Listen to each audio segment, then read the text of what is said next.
Oh,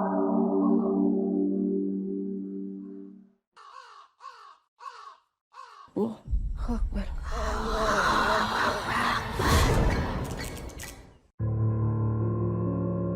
Assalamualaikum warahmatullahi wabarakatuh.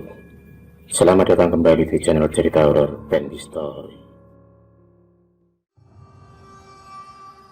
Bangunan berlantai 3 dengan warna biru yang terlihat telah memudar. Ada sedikit cat yang sudah mengelupas sehingga menampakkan warna asli bangunan itu. Bangunan yang sebenarnya adalah tempat dijualnya obat herbal dan berbagai jenis jamu itu memang agak jauh dari bangunan-bangunan lain. Seorang gadis remaja memandangi bangunan tersebut dengan raut wajah ragu. Toko obat dan jamu Lava Indis. Tulisan nama toko itu cukup besar dan jelas sehingga dari jarak jauh dapat dibaca oleh remaja berambut lurus panjang yang masih berdiri tanpa bergeming. Tiba-tiba Alika melangkahkan kakinya menuju ke toko itu dan masuk dengan perlahan, seperti ada kekuatan yang menariknya untuk memasuki toko itu dengan segera. Matanya pun menyapu sisi toko di lantai 1, mencari karyawan di sana untuk bertanya. Namun herannya tidak ada satu orang pun yang terlihat. Ada sofa tua, deretan lemari yang berisi obat-obat dan jamu, meja kecil yang di atasnya ada sebuah buku kecil lengkap dengan pena hitam, dan ada televisi kecil di atas salah satu lemari obat yang tepat menghadap jendela. Suasana saat itu sangat sepi, hanya adalah jarum jam yang terdengar. Gadis remaja bernama Alika itu pun merasakan suatu ganjalan. Belum ada juga tanda-tanda keberadaan seseorang di sana. Alika kemudian memutuskan untuk duduk sebentar sambil menunggu. Sofa berwarna coklat gelap yang sekarang diduduki Alika sudah dimakan usia. Kulitnya banyak yang sudah terkelupas, dan sofa itu tidak cukup empuk lagi bagi Alika. Alika masih tetap menunggu. Ia berpikir, mungkin pemilik toko ini sedang tidur siang di lantai 2 atau lantai 3, karena di jam tangannya memang menunjukkan tepat pukul 2 siang. Akhirnya Alika pun mengantuk juga.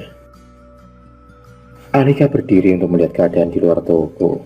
Dari kejauhan, dilihatnya ada seorang gadis dengan selendang berwarna ungu. Alika menduga usia gadis itu sekitar 21, seperti dirinya. Melihat ada orang lain selain dirinya, membuat Alika cukup lega. Tiba-tiba gadis berselendang ungu tersebut sudah di depan pintu toko dan masuk menyapa Alika.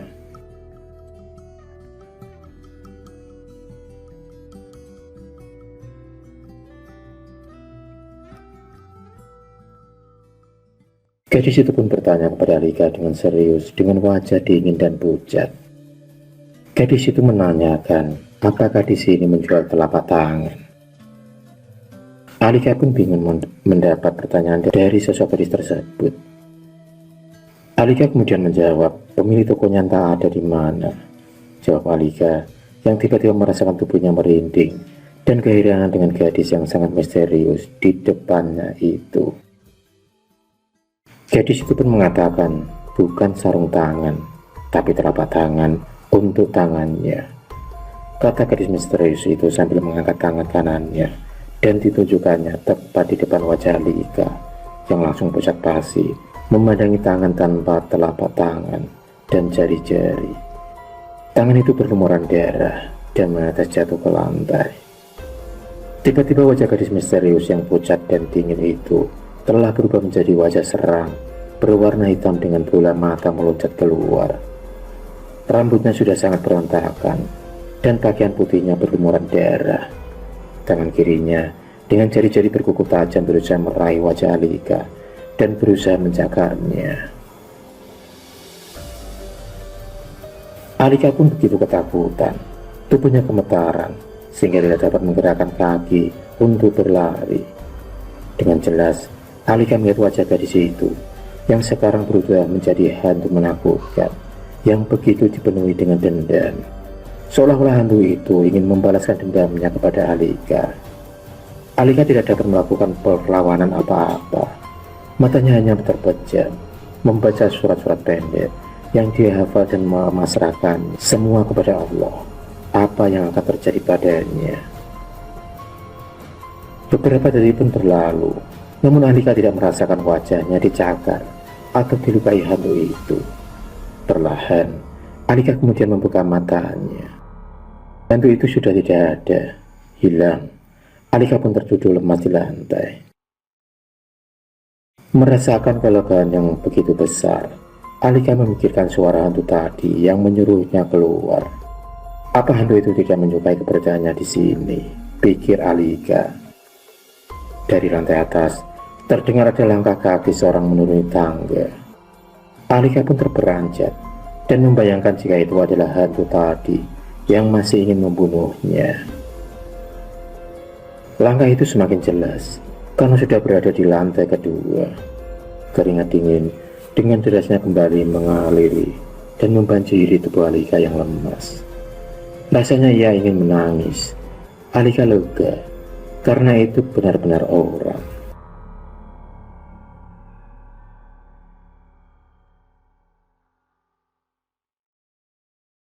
Setelah kurang lebih dari 1 jam Pak Amir memberi penjelasan kepada Alika, dia pun langsung kembali ke lantai 3 untuk beristirahat. Pak Amir menyuruh Alika hari ini untuk menginap saja. Esok hari baru diperbolehkan untuk pulang pergi. Pak Amir berpesan kepada Alika agar bisa menempati kamar di lantai 2 dan dilarang naik ke lantai 3. Sebenarnya Alika keberatan untuk menginap karena dia sangat tak nyaman dengan kondisi di toko itu. Tapi mau gimana lagi? Alika tidak mau kehilangan kesempatannya untuk bekerja. Pukul 5:30 sore sudah membuat langit cukup gelap. Alika sedang duduk di dekat jendela kaca sambil memandangi langit di luar sana. Kamar itu cukup besar dan nyaman untuk Alika. Tempat tidur nyambut dan ada kamar mandi dengan keramik berwarna hijau, warna kesukaannya. Alika belum memutuskan untuk tidur karena dirasanya tanggung. Karena setengah jam lagi azan maghrib akan berkumandang. Sehabis sholat maghrib, dia baru akan memejamkan matanya dan tidur di atas kasur empuk dengan spray yang juga berwarna hijau. Sehabis menunaikan kewajibannya sholat maghrib, Alika ingin membaca Al-Quran, tapi ternyata Al-Quran Alika tidak ada di dalam tasnya. Mungkin tertinggal di rumah, karena memang dia tadi pergi dengan terburu-buru. Alika hanya berzikir dan berdoa meminta perlindungan kepada Allah agar tidak terjadi apa-apa dengan dirinya. Tepat pukul 12 malam, Alika pun terbangun. Dia mendengar suara berisik di lantai 3. Suara seperti tertahan minta tolong. Sama-sama Alika dapat mendengar suara cerita menahan kesakitan itu. Dengan keheranan, Alika pun bangun dari tidurnya. Rasanya ia ingin ke lantai 3 untuk mengetahui ada apa sebenarnya. Belum habis kebingungan Alika, ada suara hentakan keras seperti suara kayu yang mengenai sesuatu. Cerita meminta tolong semakin jelas. Alika tidak bisa hanya duduk dan mendengarkan. Dia ingin tahu apa yang terjadi di atas. Tak peduli larangan dari Pak Amir yang tidak memperbolehkan dirinya menuju ke lantai 3. Dia pun berpikir, pasti ada yang tidak beres dengan sesuatu di lantai 3. Dengan langkah pelan, Alika kemudian menaiki tangga tersebut. Tubuhnya sedikit gemetar karena takut. Tapi niatnya untuk menolong orang yang berulang kali menjerit tadi membuat Alika berani.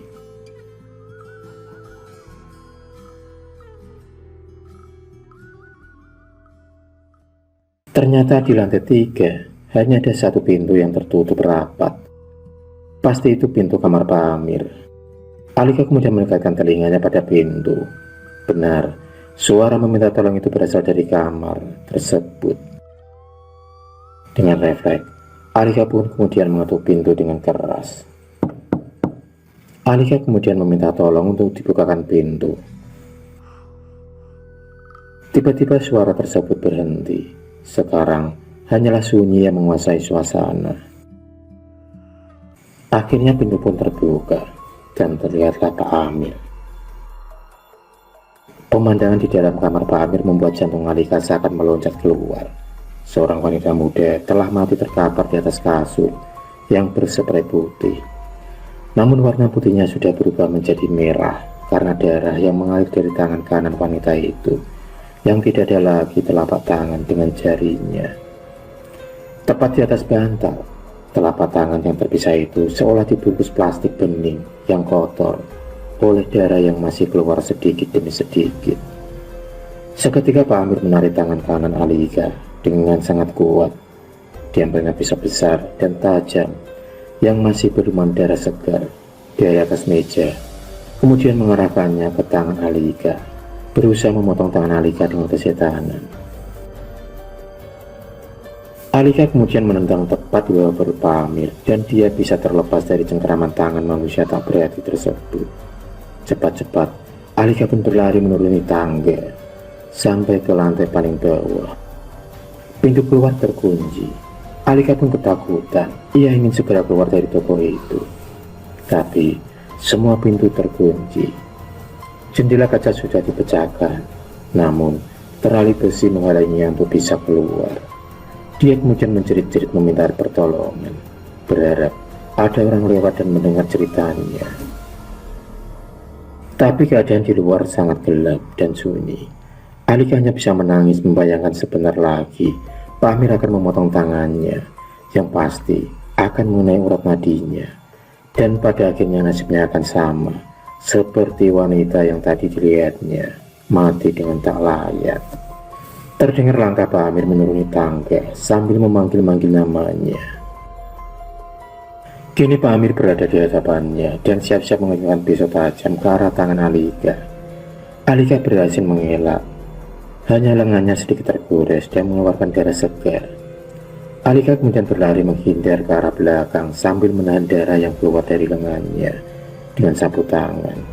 Dia terus berdoa dan berdoa. Hanya Allah yang dapat menolongnya. Ia yakin itu. Jika memang harus mati, itu berarti sudah takdir baginya.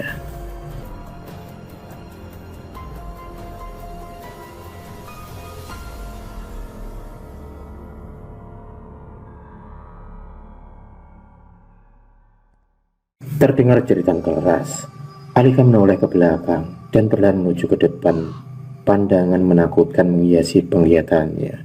Sungguh tak dapat dipercaya, namun ini nyata dilihat oleh Alika. Hantu wanita yang menakutkan tadi siang itu kini mencakar-cakar tubuh Pak Amir. Beberapa saat kemudian mulai bermunculan hantu-hantu wanita lain yang kesemuanya berpakaian putih penuh darah dan tangan kanan tanpa telapak dan jari. Salah satu dari mereka memotong dengan sadis kedua tangan Pak Amir. Pak Amir pun menghembuskan nafasnya yang terakhir seiring melemahnya jeritan kesakitannya. Hantu-hantu itu pun menghilang dan pintu tiba-tiba terbuka. Alika kemudian keluar dari toko itu sambil menjerit dan berteriak. Entah sampai kemana ia akan berlari. Alika tak tahu. Di tengah jalan, Alika pingsan dan tak sadarkan diri. Perlahan mata Alika terbuka. Dia berada di ruangan serba putih dan berbau obat-obatan. Seorang suster tersenyum kepadanya. Alika pun membalas senyum itu dan meringis ketika dirasakannya sakit di lengan tangan kanannya yang sekarang telah diperban. Papa dan Mama Alika yang juga berada di sana langsung memeluk anak mereka dengan tangis haru. Mereka sangat bersyukur karena Alika berhasil selamat dari pembunuhan sadis oleh Pak Amir yang dulunya adalah dokter di rumah sakit itu. Ketika Pak Amir bertemu dengan seseorang yang mengajarkannya ilmu hitam, Pak Amir berhenti menjadi dokter dan dia menghilang tanpa berita. Pak Amir membuka toko obat dan jamu yang tidak pernah mau melayani pembeli. Membangun toko itu hanyalah salah satu cara Pak Amir untuk mendapatkan tumbal tangan 10 orang wanita yang akan diambil sebatas pergelangan tangan saja, guna membuatnya awet muda dan kaya tanpa usaha. Dia sengaja memasang iklan di koran tentang lowongan pekerjaan khusus wanita muda, agar dengan mudah dia dapat menjebak para wanita itu. Ajaran sesat yang didapat Pak Amir dari seseorang yang sekarang entah ada di mana itu membuatnya kehilangan akal sehat dan berakhir tragis terhadap dirinya sendiri. Karena roh-roh 9 wanita yang berhasil dibunuhnya itu ternyata membalas dendam. Saat Alika pingsan di tengah jalan, dia ditemukan serombongan polisi karena lengan Alika terluka cukup dalam dan masih mengeluarkan darah. Para polisi itu pun mengikuti jejak darah yang tercacar di jalanan dan sampailah di toko obat dan jamu Lavendis. Alika mendengarkan penjelasan kedua orang tuanya yang masih memeluk erat dirinya. Pagi itu, toko itu sudah diamankan polisi. Sayang, mayat wanita-wanita muda yang dibunuh itu akan segera dimakamkan. Begitu juga dengan mayat Pak Amir. Alika pun bersyukur, tak henti-hentinya keluar dari mulutnya. Alika kini semakin mengerti dan meyakini keagungan Tuhan Sang Maha Pencipta. Segala sesuatu yang mustahil sekalipun dapat terjadi jika Tuhan telah menghendaki. Akhirul kalam. Wassalamualaikum warahmatullahi wabarakatuh.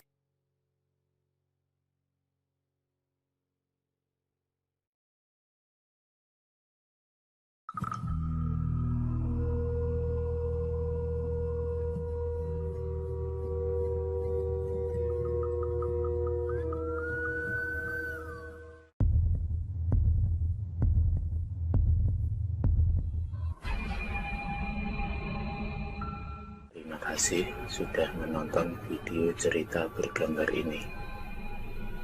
Klik subscribe untuk terus mendapatkan video-video cerita bergambar selanjutnya.